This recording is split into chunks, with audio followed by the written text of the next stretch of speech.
السلام علیکم ورحمۃ اللہ وبرکاتہ۔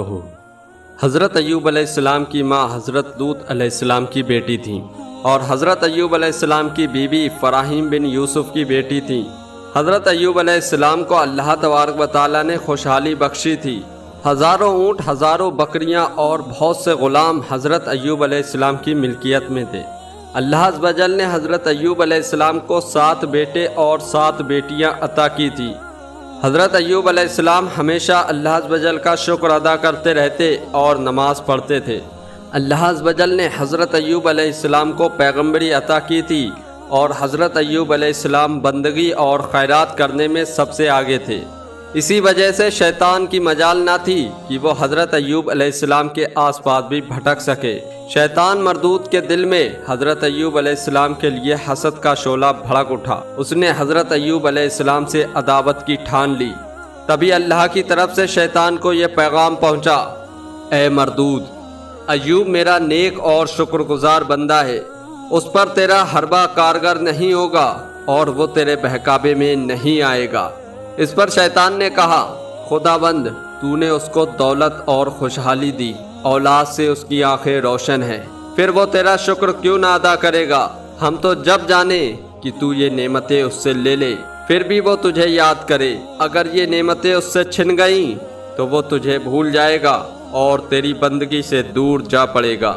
اللہ عز و جل نے فرمایا: اے ابلیس، میرے مخلص بندے کے بارے میں تیرا یہ گمان غلط ہے۔ ایسا نہیں ہوگا کہ میرا شکر گزار بندہ تیرا شاکر ہو جائے۔ اس پر شیطان نے کہا: اگر تو مجھے ایوب کے مال اور اولاد پر اختیار دے دے، تب معلوم ہو کہ وہ کیسی بندگی کرتا ہے اور اس کی شکر گزاری کی حقیقت کیا ہے۔ اللہ تبارک و تعالیٰ نے فرمایا: جا، ایوب کے مال اولاد پر میں نے تجھ کو اختیار دیا۔ ابلیس اس بات پر بہت خوش ہوا اور اس نے اپنے لوگوں کو جمع کیا اور انہیں اس کام پر لگایا کہ وہ ایوب علیہ السلام کے مال اور جانوروں کو تباہ کر دے۔ شیطان کے لوگوں نے ایسا ہی کیا۔ پھر آخر میں شیطان جانور کو چرانے والے کی شکل میں حضرت ایوب علیہ السلام کے پاس آیا اور کہا: تمہارے سارے جانور اور مویشی تباہ ہو گئے۔ حضرت ایوب علیہ السلام نے یہ سن کر فرمایا: اس خدا کا شکر ہے جس نے یہ سب کچھ مجھ کو اپنے فضل سے دیا تھا اور اپنے عدل سے لے لیا۔ جب شیطان نے حضرت ایوب علیہ السلام کی یہ بات سنی تو شیطان بہت مایوس ہوا اور شیطان نے اپنے لوگوں سے کہا کہ ایوب کی کھیتی اور کھلیان میں آگ لگا دو۔ شیطان کے لوگوں نے حضرت ایوب علیہ السلام کی ساری کھیتی کو جلا دیا اور سارے کھلیان میں آگ لگا دی۔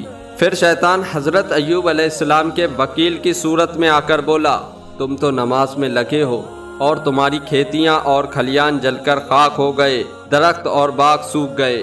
حضرت ایوب علیہ السلام نے وہی جواب دیا: خدا کا شکر ہے کہ اس نے یہ سب ہمیں اپنے فضل سے عطا کیا تھا اور اپنے عدل سے واپس لے لیا۔ یہ بات سن کر شیطان بہت غمگین ہوا اور اسی طرح ایک ایک چیز کے برباد ہونے کی خبر دیتا رہا اور حضرت ایوب علیہ السلام اللہ کا شکر ادا کرتے رہے۔ شیطان نے آخر میں آ کر حضرت ایوب علیہ السلام کو خبر دی: اے ایوب، گھر گرنے سے تمہارے بچے دب گئے۔ حضرت ایوب علیہ السلام نے تب بھی توکل اور صبر کی رسی ہاتھ سے نہ جانے دی اور آپ کے مزاج میں کوئی فرق نہ آیا اور اللہ کا شکر ادا کرتے رہے۔ پھر شیطان نے خدا سے کہا: الہی، ایوب جانتا ہے کہ تو اس کے صبر کے بدلے میں اسے دگنا مال اور اولاد دے گا، اسی لیے وہ بے چین نہیں ہوتا۔ اگر تو مجھے اس کے جسم پر اختیار دے تب اس کی بندگی اور شکر گزاری کا حال معلوم ہو۔ اللہ عز و جل نے فرمایا: جا، میں نے تجھ کو اس کے بدن پر سوائے زبان، دل اور کانوں کے اختیار دے دیا۔ حضرت ایوب علیہ السلام کے جسم مبارک میں خارش پیدا ہوئی اور ایسا روگ لگا جسم کی کھال اور گوشت پھٹنے لگا، بدن میں کیڑے پڑ گئے جس سے بدبو آنے لگی۔ گھر والوں نے بستی سے باہر ایک جھوپڑی بنا دی جس میں حضرت ایوب علیہ السلام رہنے لگے۔ آپ کے ساتھ کوئی تیمردار اور خبر لینے والا نہ رہا، کوئی آپ کے قریب نہ آتا تھا۔ ایک آپ کی بیوی رحمت تھیں جو آپ کی خدمت میں لگی رہتی اور جو کچھ ان کے پاس تھا سب آپ کے علاج میں لگا دیا۔ جب کچھ بھی پاس نہ رہا تب بیوی صاحبہ مزدوری کرتی تھی اور آدھی مزدوری تندرستی کے لیے صدقہ کرتی۔ اور آدھی مزدوری کا کھانا خرید کر ان کے پاس لے جاتی۔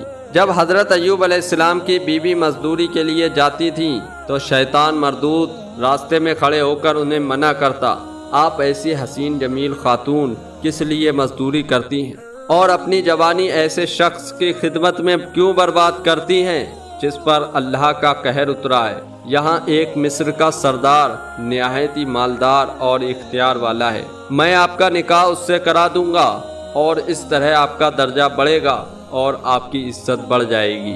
حضرت رحمت اس کی باتوں پر کچھ بھی دھیان نہ دیتی اور رات میں اپنے شوہر سے تمام باتیں بیان کرتی۔ حضرت ایوب علیہ السلام فرماتے تھے، تو ہرگز اس کی باتوں پر نہ جا، وہ ابلیس ہے اور بے بنیاد باتیں کرتا ہے، اس کی باتیں سراسر دھوکہ اور فریب ہے۔ ایک دن شیطان نے طبیب کے بھیس میں آ کر بی بی رحمت سے کہا، اس روگ کا علاج تو بس سور کا گوشت اور انگور کی شراب ہے، اس کے سوا کسی چیز سے بھی تمہارا شوہر تندرست نہ ہو سکے گا۔ بی بی صاحبہ تندرستی کے لالچ میں مزدوری کر کے دونوں چیزیں لے کر حضرت ایوب علیہ السلام کے پاس حاضر ہوئیں اور کہا، یہ دوا ایک طبیب نے بتائی ہے۔ حضرت ایوب علیہ السلام کو غصہ آیا اور فرمایا، کیا میں نے تجھ سے کہا نہیں تھا کہ وہ شیطان ہے؟ کیا تجھے خبر نہیں کہ پیغمبروں پر یہ چیزیں حرام ہیں؟ اگر میں اچھا ہو جاؤں گا تو اس کے بدلے میں تمہیں 100 لکڑیاں ماروں گا۔ بی بی صاحبہ اس کے باوجود خدمت کرتی رہیں اور خدمت میں کوئی کوتاہی نہ ہونے دی۔ وہ دن رات خدمت میں حاضر رہتی۔ حضرت ایوب علیہ السلام بھی اس مصیبت اور تکلیف میں صبر کرتے رہے اور ایک لمحہ بھی اللہ کی عبادت اور اس کی یاد سے غافل نہ ہوئے، یہاں تک کہ آسمان کے فرشتے اور زمین کے رہنے والے اس حال سے حیران تھے۔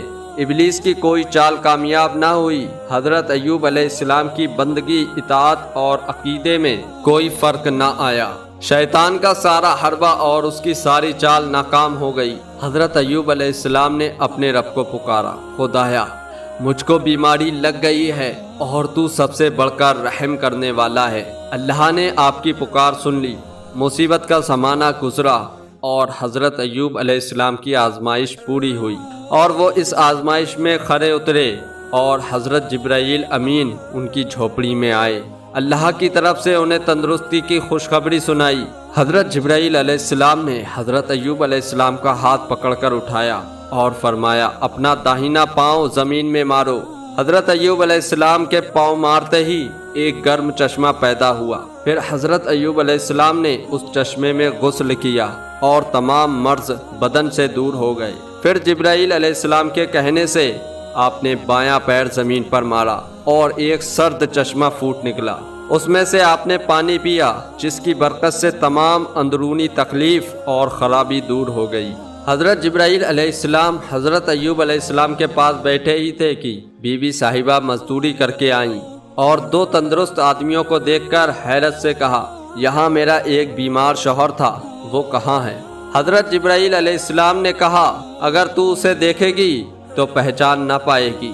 حضرت ایوب علیہ السلام یہ بات سن کر مسکرائے۔ بی بی صاحبہ نے انہیں پہچان کر خدا کا شکر ادا کیا۔ پھر حضرت جبرائیل علیہ السلام کی سیخ سے حضرت ایوب علیہ السلام نے کھجور کی 100 ہری شاخاؤں کو ایک ساتھ لے کر بیوی کو اس سے مارا۔ اس طرح ان کی قسم بھی پوری ہو گئی اور بیوی کو کوئی چوٹ بھی نہ آئی۔ اللہ عز و جل نے حضرت ایوب علیہ السلام کی تکلیف بھی دور کر دی اور انہیں ان کے بال بچے بھی دیے اور انہیں اپنی رحمت سے پہلے سے زیادہ عطا کیا۔ تندرستی ملنے کے بعد حضرت ایوب علیہ السلام روم والوں کی طرف گئے تاکہ وہ انہیں خدا کی دعوت دے اور انہیں سچے دین کی طرف بلائے۔ اسی ملک میں حضرت ایوب علیہ السلام کا انتقال بھی ہوا۔ انا للہ و انا الیہ راجعون۔ تو میرے پیارے دوستو، آپ نے یہ واقعہ سنا، حضرت ایوب علیہ السلام کا واقعہ۔ اس واقعے سے ہمیں سیکھ یہ ملتی ہے کہ اللہ تبارک و تعالیٰ نے جتنی بھی نعمتیں ہمیں عطا کی ہیں، ہر وقت اللہ کا شکر ادا کرتے رہنا چاہیے، اور جب وہ نعمتیں ہم سے چھن جاتی ہیں اس کے بعد بھی ہمیں صبر کا دامن نہیں چھوڑنا چاہیے اور اللہ عز و جل کا شکر ہمیشہ ادا کرتے رہنا چاہیے، اللہ سے توبہ کرتے رہنا چاہیے۔ جب ہماری نعمتیں چھنتی ہیں تو ہمیں ہائے بویلا نہیں کرنا ہے، اس پر صبر کرنا ہے۔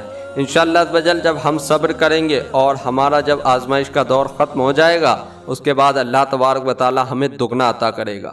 اگر آپ کو ویڈیو اچھی لگی ہو تو اس کو لائک کریں اور ہمارے چینل کو سبسکرائب ضرور کریں۔